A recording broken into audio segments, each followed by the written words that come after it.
د پښتو د سلورم ټولګي شپږم درس ته ښه راغلاست. به درس ششم صنف چهارم پښتو خوش آمدید. سلام ګرانو، ښه وختونه. هیله لرم چې روغ او جوړ اوسئ. امید که جور صحتمند باشین. من علی هستم و در اینجا زبان شیرین پښتو را براتان یاد میتم. یوازې په لغت کې تاسو د عمل د مخه بریا لیدلی شئ. تنها در فرهنگ لغت می توانین پیروزی را پیش از عمل ببینید. دوستان عزیز، پیروزی و کامیابی در گفتن نمیشه. با گپ زدن و با لغات زیبا پیش نمی آید. فقط با عمل و دیسیپلین روزانه است که شما میتونین به یک موفقیت و دستاوردی برسین. امیدوار هستم که شما هم دیسیپلین داشته باشین و با نظم و انضباط بخیر به همه اهداف و آرزوهایتان برسین.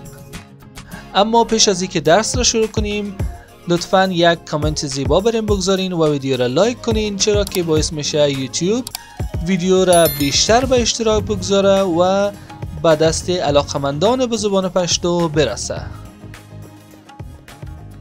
شپږم لوست، درس ششم، ډیر لګښت، اسراف. موخه، هدف: د متن سم لوستل، لیکل او د ډیر لګښت په زیانونو پوهیدل. د متن سم لوستل، صحیح خواندن، لیکل و نوشتن متن. این دو هدف یکی از اساسی ترین هدف های صنف چهارم است. پس دقت خود را بالای این دو هدف بیشتر ببرین، با نوشتن و با بیشتر مطالعه کردن و بیشتر مرور کردن درس ها. او د ډیر لګښت په زیانونو پوهیدل و فهمیدن زیانهای اسراف. ډیر لګښت به معنای اسراف، زیانون و زیانها، پوهیدل، فهمیدن. پوښتنې: سوال: د بېځایه او ډیر لګښت په اړه څوک څه ویلای شي؟ چه کسی میتواند در مورد اسراف بیجا چیزی بگوید؟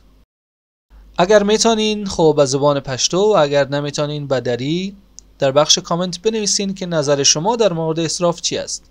اسراف خب به نظرم بسیار کار بدی است، چرا که خداوند در قرآن شریف آورده که من اسراف کنندگان را دوست ندارم.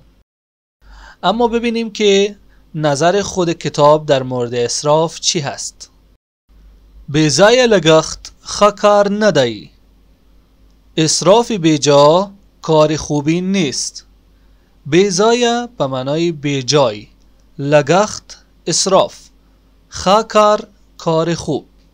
همونطور که همیشه گفتیم صفت در زبان پښتو در ابتدای عبارت می آید و اسم بعد از او.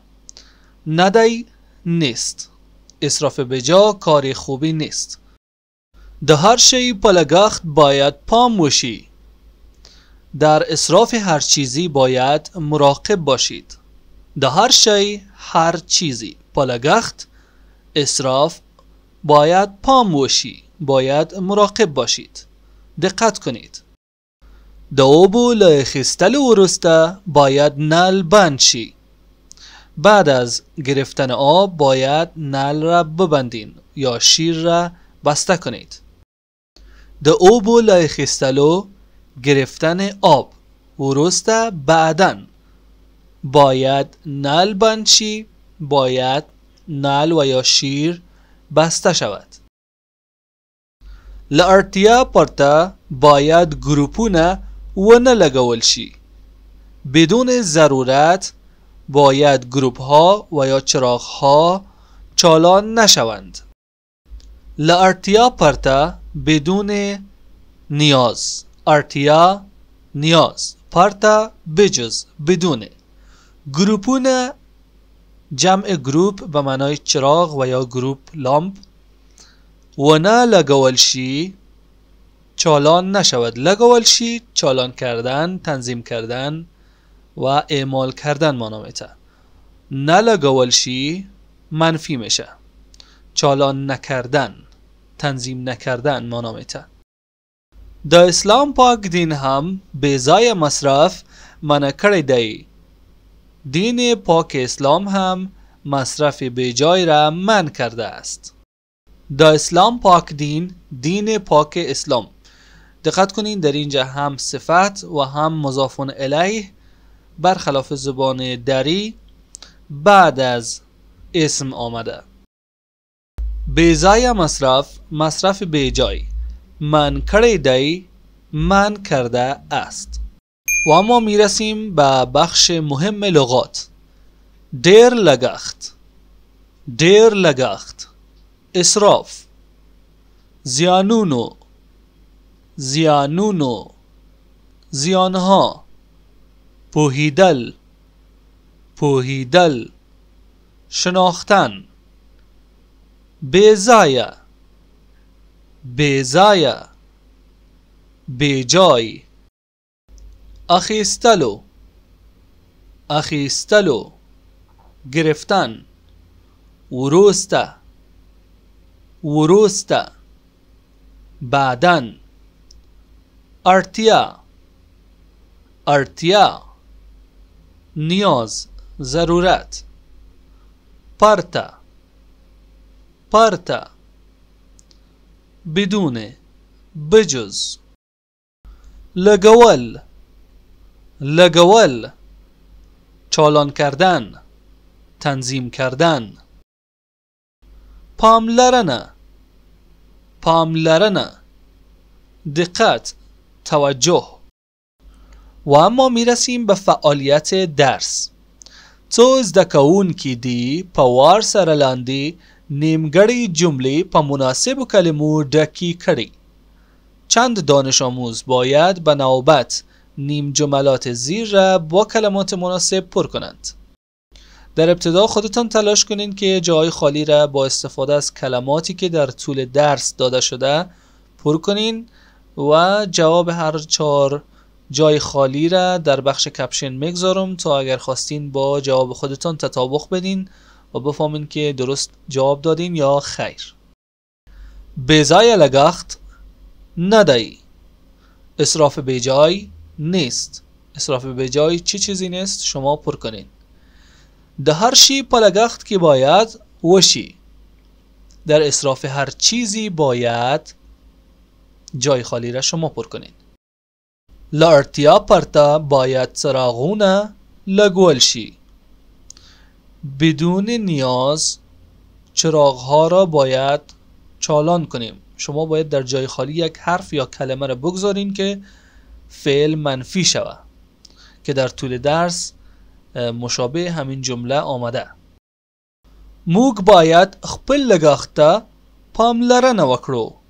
ما باید اسراف خود دقت کنیم.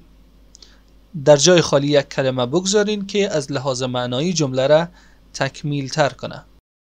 و اما کورنۍ دنده، کار خانگیتان. زده کوونکي دي د بیځایه لګښت په اړه څو جملې په کتابچو کې ولیکي.